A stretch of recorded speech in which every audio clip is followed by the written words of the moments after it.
बहुत समय पहले की बात है। एक गांव में मोहन नाम का एक व्यक्ति अपनी पत्नी रीना और बेटे चिंटू के साथ रहता था। मोहन मेहनती और ईमानदार इंसान था, जो दिन रात अपने खेतों में काम करता और परिवार का पालन पोषण करता। वहीं उसकी पत्नी रीना बहुत घमंडी और स्वार्थी स्वभाव की थी। वह अक्सर मोहन को ताने मारती और अपने आराम को प्राथमिकता देती। मोहन का एक छोटा भाई भी था, जिसका नाम सोहन था। सोहन बेहद आलसी था और मेहनत करने से हमेशा बचता। सोहन की पत्नी सोनी एक सहनशील और जिम्मेदार महिला थी। वह अपने पति की आलसी प्रवृत्ति के बावजूद दूसरों के घरों में काम करके अपने परिवार का गुजारा करती। गांव में लोग सोनी की मेहनत और लगन की तारीफ करते।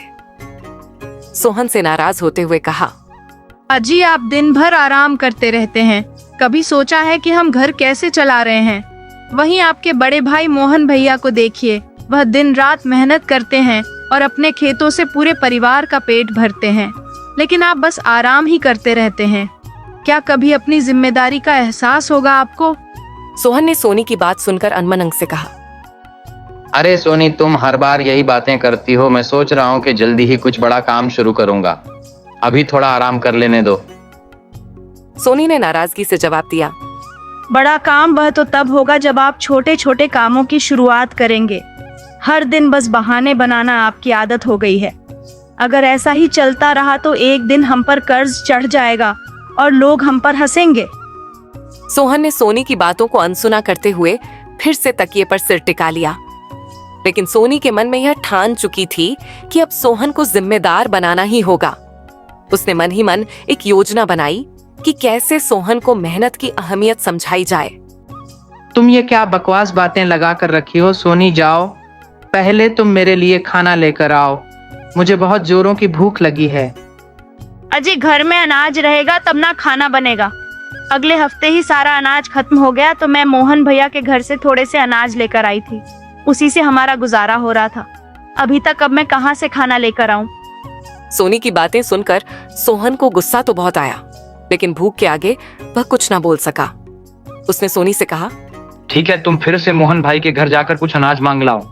हर बार बड़े भैया के घर से मदद लेना क्या सही है? कहीं ऐसा ना हो कि उन्हें भी तकलीफ हो।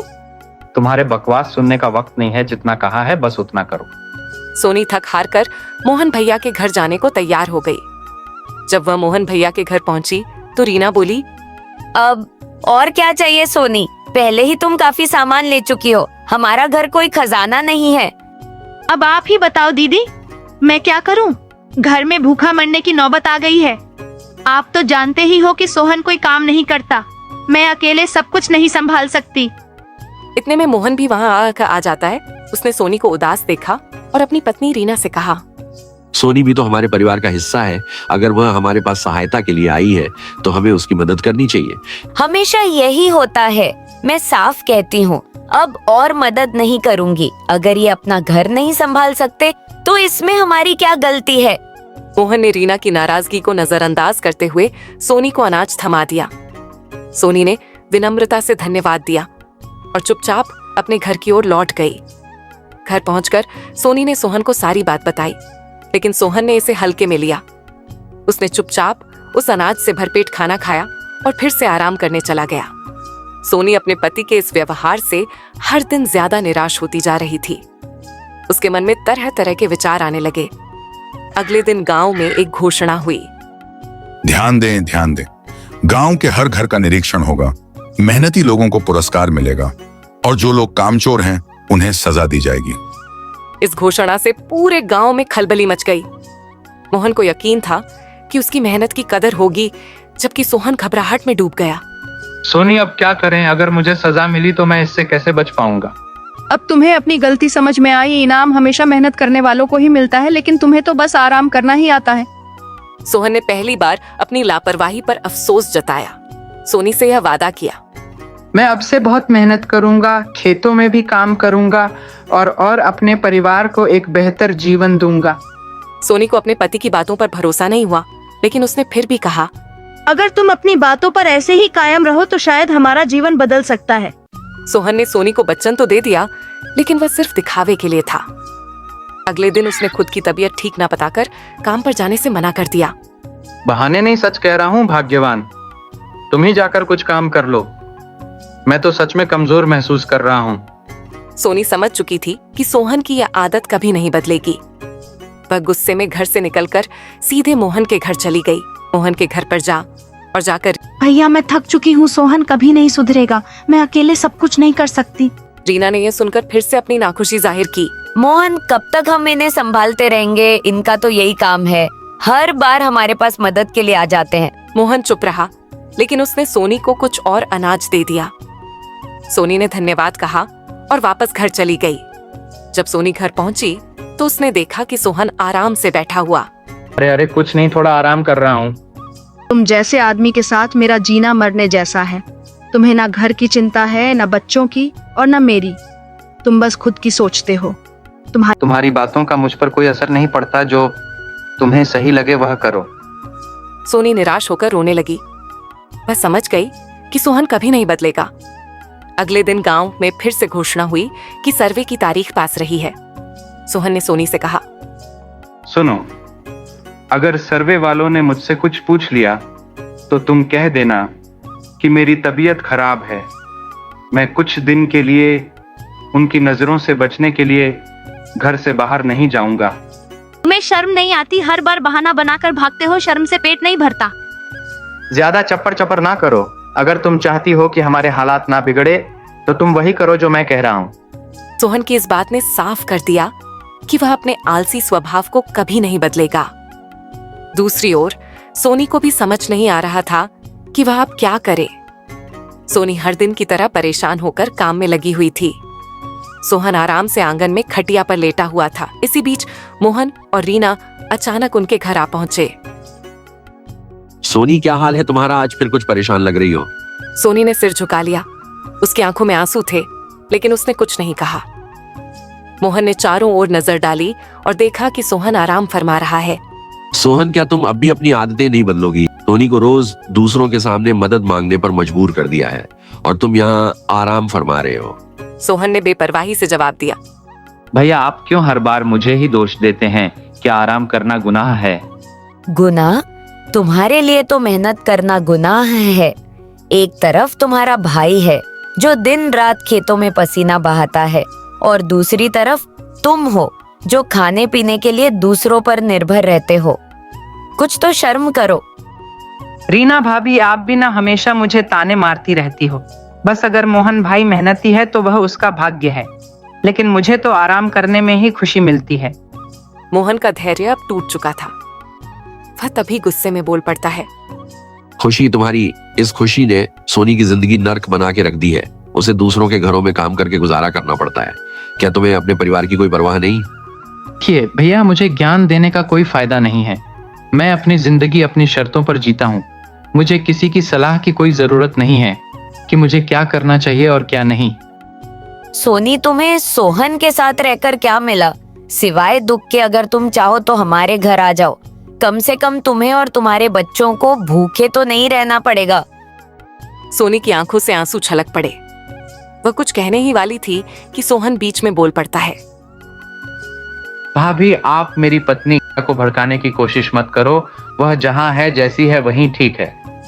सोहन, यह आखिरी बार है, समझे तुम? अब अगर दोबारा सोनी को किसी चीज की जरूरत होगी तो वह सीधे हमारे घर आएगी, लेकिन मैं तुम्हारी मदद नहीं करूंगा। जब तक तुम खुद मेहनत करना नहीं सीखोगे तब तक तुम्हारी हालत नहीं बदलेगी। मोहन और रीना बिना कुछ और कहे वहां से चले जाते हैं। सोनी के मन में अब एक बड़ा सवाल उठ रहा था कि क्या उसे सच में यहाँ रहना चाहिए या फिर कोई और रास्ता निकालना चाहिए। मोहन और रीना के जाने के बाद घर में सन्नाटा छा गया। सोनी चुपचाप आंगन में बैठी रही। उसका मन भारी हो चुका था। उसे लग रहा था कि वह एक ऐसे रिश्ते का बोझ ढो रही है जिसमें कोई सहारा नहीं। उसकी आंखों में आंसू उमड़ आए। सोहन ने उसे देख लिया, लेकिन उसकी परवाह के बिना आराम से बैठा रहा। अब रोने का क्या फायदा? तुम तो बस हर छोटी बात पर रोती रहती हो। अगर तुम्हें मेरा साथ इतना ही बुरा लगता है तो क्यों नहीं चली जाती अपने मोहन भैया के घर? सोनी को यह शब्द सुनकर ऐसा लगा जैसे किसी ने उसके दिल पर छुरा खोप दिया हो। सोनी सोहन की तरफ पलटी और बोली, तुम्हें कभी महसूस ही नहीं होगा कि मैं किस हाल में जी रही हूँ। तुमने कभी सोचा भी है कि मैं दूसरों के घरों में काम क्यों करती हूँ? तुम्हारी जिम्मेदारी उठाने के लिए तुम्हारे बच्चों को भूखा ना रहना पड़े, इसलिए। लेकिन अब मैं थक गई हूँ सोहन, मैं अब और नहीं सह सकती। बस बहुत हो गया तुम्हारा। ये नाटक अब नहीं चलेगा। समझी, तुम ज्यादा नाटक मत करो, जाओ खाना बनाओ, मुझे बहुत जोरों की भूख लग रही है। सोनी ने सोहन की बात अनसुनी कर दी। वह उठी और अपने बच्चों के कमरे में जाकर लेट गई। माँ, क्या आज रात हमें फिर से भूखे ही सोना पड़ेगा? अपने बेटे की यह बात सुनकर उसने मन ही मन में एक बड़ा फैसला ले लिया। अगले दिन सुबह सुबह सोनी अपने बच्चों को लेकर सीधे मोहन के घर चली गई। दरवाजे पर खड़ी रीना ने उन्हें देखकर ताना मारते हुए कहा, क्यों सोनी आज फिर से मांगने आ गई हो? सोनी ने सिर झुका लिया, लेकिन इस बार रीना की बात का जवाब नहीं दिया। उसकी आंखों से आंसू बह रहे थे। मोहन भी बाहर आ गया और उसने स्थिति को समझा। सोनी, क्या हुआ? तुम इतनी परेशान क्यों हो? भैया, अब मुझसे और सहा नहीं जाता। सोहन के साथ शादी करना मेरी जिंदगी की सबसे बड़ी गलती थी। मैं अपने बच्चों के लिए जीना चाहती हूँ, लेकिन उनके लिए कुछ नहीं कर पा रही। क्या आप हमें अपने घर में जगह देंगे? मोहन ने सोनी की बात सुनी और अपनी पत्नी की तरफ देखा। सोनी, तुम और तुम्हारे बच्चे इस घर में जब तक चाहो रह सकते हो। ये घर तुम्हारा भी है, तुमने बहुत सहा है, अब तुम्हें और दर्द सहने की जरूरत नहीं। रीना ने पहले तो विरोध करना चाहा, लेकिन मोहन के फैसले को सुनकर चुप हो गई। दूसरी ओर जब सोहन ने सोनी और बच्चों को घर पर ना पाया, तो उसे एहसास हुआ कि वह अब सच में अकेला रह गया है। शुरुआत में उसने इसे गंभीरता से नहीं लिया, लेकिन जब कई दिन बीत गए और सोनी वापस नहीं लौटी, तो उसका मन बेचैन हो गया। कुछ दिनों बाद उसने गांव के कुछ लोगों से सुना कि सोनी अब मोहन के घर रह रही है। वह गुस्से और शर्म से भर गया। क्या मैं इतना बुरा हूं कि मुझे मेरी पत्नी और बच्चे छोड़कर चले गए? उसने सोनी को वापस लाने का निश्चय किया, लेकिन सवाल यह था कि क्या सोनी उसे माफ कर पाएगी? सोनी के बच्चों को लेकर मोहन के घर जाने की खबर पूरे गांव में आग की तरह फैल गई। गांव के लोग तरह तरह की बातें करने लगे। सोहन को यह बात बहुत चुभी, लेकिन उसने कुछ दिनों तक चुप रहने का नाटक किया, पर उसका गुस्सा अंदर ही अंदर बढ़ता गया। एक दिन उसने ठान लिया कि वह अपने भाई मोहन से सीधे जाकर बात करेगा। सुबह का वक्त था। मोहन अपने खेत में काम कर रहा था। सोहन गुस्से में आग बबूला हुए वहां पहुंचा। भैया, ये क्या किया आपने? मेरी पत्नी और बच्चों को मेरे खिलाफ भड़काकर अपने घर ले आए। आप अपने आप को क्या समझते हैं? मोहन ने काम रोककर सोहन की ओर देखा। सोहन, तुम्हें सच नहीं दिखता क्या? सोनी ने इतना कुछ सहा है, लेकिन तुमने उसकी कोई कद्र नहीं की। वह और तुम्हारे बच्चे भूख और दर्द से तड़प रहे थे। क्या तुम उन्हें अपने साथ रखने के काबिल हो? बताओ जरा। काबिल हूं या नहीं, यह मेरा मामला है। आपको बीच में पढ़ने की क्या जरूरत थी? वह मेरी बीवी और बच्चे हैं। आप उनके जीवन में दखल देने वाले होते कौन हैं? क्या कहा तुमने? तुम्हारे बीवी बच्चे? अगर कभी तुमने अपने बीवी बच्चों को अपना माना होता तो सोनी आज मेरे घर नहीं होती। तुम बस आराम करना जानते हो। मेहनत का मतलब तुमसे कोसों दूर है। अगर सोनी और बच्चे मेरे पास हैं तो सिर्फ इसलिए क्योंकि तुमने उन्हें अपने लायक ही नहीं छोड़ा। सोहन का गुस्सा और बढ़ गया। वह मोहन को बोला, मुझे ज्ञान मत दो भैया, अपनी बीवी और अपने घर पर ध्यान दो। मेरी बीवी को मुझसे दूर रखने की कोशिश मत करो। अगर तुम वाकई मर्द हो तो अपनी बीवी और बच्चों को सम्मान देना सीखो। मेहनत करो, अपनी हालत सुधारो, वरना उन्हें वापस ले जाने का सपना भी मत देखना। समझे तुम? दोनों भाइयों के बीच बहुत बहस होती है। जब दोनों भाइयों के झगड़े के बारे में पता चलता है तो यह सुनकर वह दौड़ी चली आती है। ये सब क्या हो रहा है? आप दोनों भाइयों को शर्म नहीं आ रही क्या? इस तरह बच्चों जैसे झगड़ा कर रहे हो? भाभी, अब आप ही अपने पति को समझाइए। वह मेरी बीवी और बच्चों को मेरे खिलाफ कर रहे। सोहन, अपनी गलतियां छुपाने के लिए दूसरों को दोष देना बंद करो। सोनी ने जो सहा है वह किसी से छिपा नहीं है, और अगर तुम्हें अपनी बीवी और बच्चों की इतनी परवाह है तो पहले खुद को बदलो।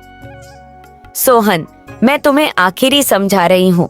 मेहनत करके अपने घर को संभालने की कोशिश करो। अगर तुम्हें सोनी और बच्चों को वापस पाना है तो अपने कर्मों से साबित करो कि तुम बदल सकते हो, वरना भूल जाओ कि तुम्हारी कोई बीवी और बच्चे भी हैं। भैया भाभी, आपकी यह बातें मेरे घर को तोड़ने के लिए काफी है, लेकिन याद रखिए एक दिन मैं साबित करके रहूंगा कि मैं अपनी बीवी और बच्चों को वापस ला सकता हूँ। इतना कहकर सोहन गुस्से में वहां से चला गया। मोहन और रीना एक दूसरे की ओर देखते हैं। अजी, आपको क्या लगता है, क्या कभी सोहन अपने आप को बदल पाएगा? ये तो वक्त ही बताएगा रीना, लेकिन अगर वह अपनी पुरानी आदतें को नहीं छोड़ेगा तो उसे अपनी गलतियों की कीमत चुकानी ही पड़ेगी। लोगों के सामने रोने धोने लगा। भाइयों, जरा सोचिए, क्या कोई भाई अपने छोटे भाई की बीवी और बच्चों को अपने घर रख सकता है? यह तो शर्म की बात हुई ना। मोहन भाई ने तो मेरी इज्जत मिट्टी में मिलाकर रख दी है। कुछ गांव वालों ने सहमति जताई तो कुछ ने उसे ही खरी खोटी सुनाई। सोहन को यह सुनकर गुस्सा आया, लेकिन उसने ठान लिया था कि वह चालाकी से सोनी को वापस लाएगा। भैया, मैं यहाँ सुरक्षित महसूस करती हूँ, लेकिन क्या यह सब सही है? मुझे डर है कि सोहन कहीं कुछ गलत ना कर दे। सोनी, जो कुछ भी तुम्हारे साथ हुआ वह ठीक नहीं था। सोहन को अपनी गलती समझनी होगी, और जब तक वह खुद नहीं बदलता मैं यह सुनिश्चित करूंगा कि तुम्हें और तुम्हारे बच्चों को किसी भी तरह की तकलीफ ना हो। अब तुम हमारी जिम्मेदारी हो। सोनी, सोहन को खुद समझने दो कि उसने क्या खोया है, तभी उसको अक्ल ठिकाने आएगी। दिन सोहन ने मौका देखकर मोहन के घर के पास जाकर सोनी से बात करने की कोशिश की। सोनी बाहर आओ जल्दी, मुझे तुमसे कुछ जरूरी बात करनी है। मोहन, तुम जाओ यहाँ से, मुझे तुमसे कोई बात नहीं करनी। अब तुमसे बात करने के लिए मेरे पास कुछ नहीं बचा। अपनी गलती सुधारो और भगवान के लिए हमें भूल जाओ। अगर तुम मेरे पास वापस नहीं आई तो मैं पूरे गांव में तुम्हारी बदनामी कर दूंगा। मैं तुम्हें चैन से जीने नहीं दूंगा। सोनी को यह सुनकर डर लगा, लेकिन उसने हिम्मत दिखाई। सोहन, तुम जो चाहो कर लो, मैं अब तुम्हारे पास कभी वापस नहीं जाऊंगी। और अगर तुमने मेरे बच्चों को या मुझे नुकसान पहुंचाने की कोशिश की तो मैं राजा के पास तुम्हारी शिकायत लेकर जाऊंगी। इतना सुनकर सोहन गुस्से में वहां से चला जाता है। अगले दिन मोहन सोहन को बोलता है, मोहन, तुमने जो रात को किया वह मुझे पता है। अगर तुमने दोबारा सोनी या बच्चों को परेशान किया तो इस बार मैं चुप नहीं रहूंगा, समझे तुम? भैया, आप मुझे धमकी दे रहे हैं, मुझे कोई फर्क नहीं पड़ता। कर लो जो करना है। सोनी मेरी बीवी है, मैं अपने बीवी बच्चों को वापस लेकर ही जाऊंगा। आप चाहे जो कर ले। सोहन के मन में मोहन की बातें गूंजने लगी। उसने पहली बार सोचा कि क्या वाकई वह गलत था। उसे अपनी आलसी आदतों और गैर जिम्मेदारी पर शर्म आई। वह मोहन के खेतों में जाकर काम करने लगा, जिससे गांव वाले भी हैरान रह गए। उसने धीरे धीरे अपने बच्चों के लिए कपड़े और खाने का इंतजाम करना शुरू किया। लेकिन सवाल यह था कि क्या सोहन का यह बदलाव सच्चा था, या वह बस सोनी और बच्चों को वापस लाने के लिए यह नाटक कर रहा था।